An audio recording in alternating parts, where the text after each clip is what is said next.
सुनेत्रा पवारांच्या उमेदवारीवरून संजय राऊत आणि राजेंद्र पवार यांनी टीका केली आहे। सुनेत्रा पवारांची दया येते असं संजय राऊत यांनी म्हटलंय।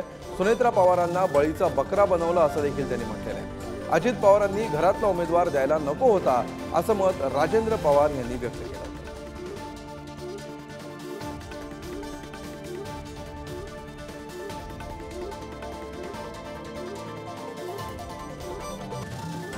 लिहून ठेवा, मी सांगतोय ते विक्रमी मताधिक्यानं सुप्रियाताई सुळे विजयी होत आहेत। विक्रमी मताधिक्यानं मला सुनेत्रा पवार यांची दया येते।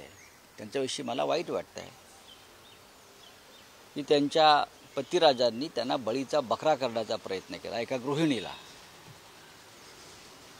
सुप्रियाताईचं काम आपण सगळ्यांना माहिती आहे काय ते। आणि महाराष्ट्रातल्या अशा अनेक मतदारसंघामध्ये भारतीय जनता पक्ष दारुण पराभवाच्या छायेत आहे।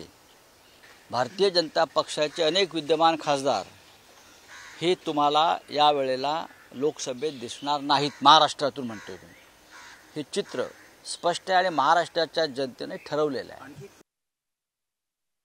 आमच्यात संभ्रम अजिबात नाहीये, कारण पहिल्या वेळी आधीच ठरलं होतं आणि जे काही घरातलाच उमेदवार त्यांनी द्यायला नको होता त्यामुळे ते पक्क ठरलं होतं की ती चूक आहे। त्यामुळे आम्ही पवार साहेबांच्या आणि सुप्रियाताईंच्याच पाठीशी होतो।